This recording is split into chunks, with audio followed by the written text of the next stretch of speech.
So good day everyone. Today I will be sharing what I've learned from watching really interesting videos for our computer app. So before I start, let me introduce myself. My name is Faith Mendoza Vilacruz and I am a fourth year computer engineering student from PUP Santa Maria, Bulacan Campus. So the videos I watched were all about how computer chips are made, why the process is super complicated and what the future of computer engineering might look like. So through this activity, I realized how much science, technology, and teamwork go into creating those tiny chips that make our computers and phones work.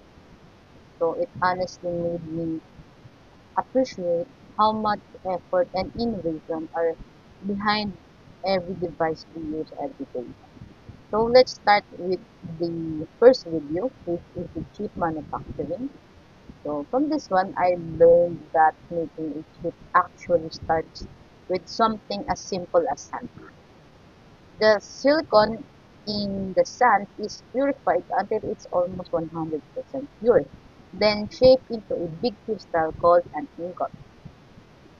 So that crystal is sliced into super thin, shiny wafers, and that's where the chip begins. I was amazed at how perfect those wafers have to be because even one tiny speck of dust can ruin everything. So after that, the wafers go through a bunch of steps like cleaning, oxidation, and process called the photolithography, which basically prints the tiny circuit patterns onto the wafer. Then there's etching and doping, which shape and add materials to form transistors. Later on, metal layers are added to connect everything together. By the end, there are billions of tiny parts working together in one small chip.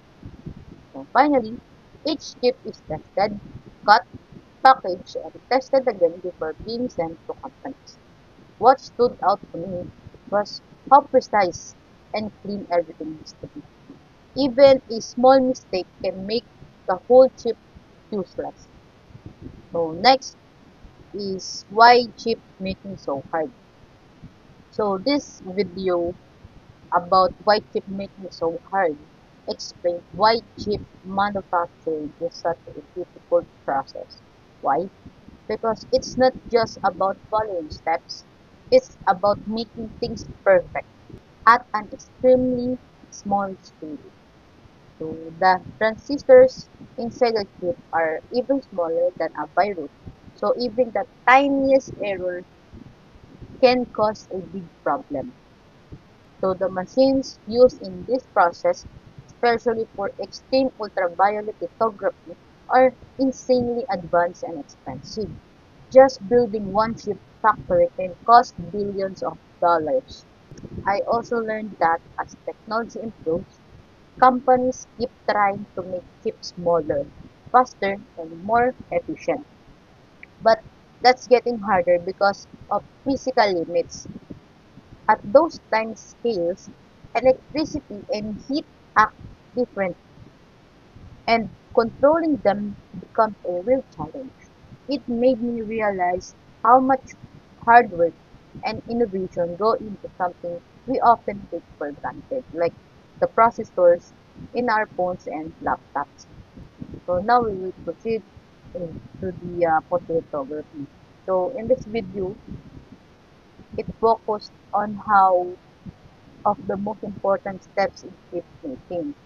Photolithography is basically how the circuit patterns are printed on paper using light. First, a special chemical called photoresist is applied to the wafer. Then, ultraviolet light passes through a mask that has the chip's design. Then, the light reacts with the photoresist, and after developing, the pattern is set on the wafer. Then, that pattern is then used for the next step, like etching and doping. So, what really amazed me was how accurate everything needs to be. The alignment between each layer has to be perfect. Even being off by a tiny fraction of a micron can ruin the whole chip. Modern chips have dozens of layers, all stacked and aligned precisely. The video also talked about how newer lithography machines use super short wavelengths of light to make ultra small features, only a few nanometers wide. It's crazy how all of this fits on something smaller than your fingertip. Then we will now go to how a CPU made. So in this video, tied everything together and showed how real processors, like the one in our computer. So it all starts with engineers designing the CPU's architecture, then they plan how the core's logic pathways will work.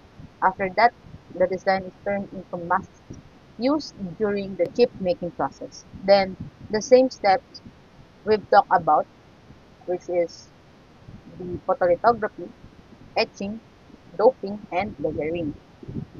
So they're all repeated many times to build billions of transistors on a single one wafer. Once that's done, each chip is tested carefully to check which ones work perfectly. The wafer is cut into small pieces called dice, and the good ones are packed and tested again for speed and performance. So what's cool is that all chips from the same wafer perform the same. Some turn out faster than others. The best ones are sold as high-end CPUs, while the slightly slower ones are sold as lower versions. Then that process is called binning. So, so it really showed me how much testing and quality control goes into making just one CPU. And finally, I watched the future trends of computer engineering profession. So this one talked about where our field is heading in the future. It mentioned how fast technology is changing and how we, as future computer engineers, will play a big role in that. We all know that AI and machine learning are becoming part of almost everything, from smartphones to cars and to hospitals. There's also quantum computing, which could totally change how computers work in the future. So the video also mentioned trends like the Internet of Things, edge computing, the 5G, and even AR and VR. These are creating new opportunities for engineers everywhere. It also talked about how important cybersecurity and eco-friendly or energy-efficient designs are becoming. For me, this video was a big reminder that being a computer engineer isn't just about coding or hardware. It's about learning continuously and keeping up with the newest technologies. So, after watching all of these videos, I realized how amazing and complex the world of computer engineering really is. From turning sand into chips, to dealing with super precise machines, to looking forward to future technologies that everything is connected. This activity honestly made me more proud and excited to be part of this field and to keep learning as technology continues to evolve. And as I look ahead, I'm reminded that every great innovation starts with curiosity and passion. Even in the tiniest idea can spark something big. So let's keep dreaming, keep creating, and keep pushing boundaries. Because who knows, one day it might be us building the next breakthrough in the technology.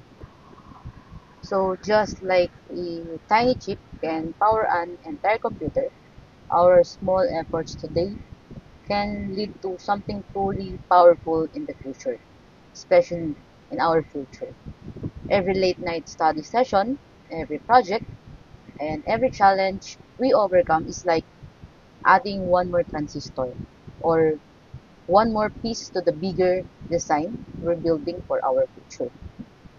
So the process might be slow and precise, just like a chip manufacturing, but in the end, all of those small details come together to create something more extraordinary. So that's it. Thank you so much for listening.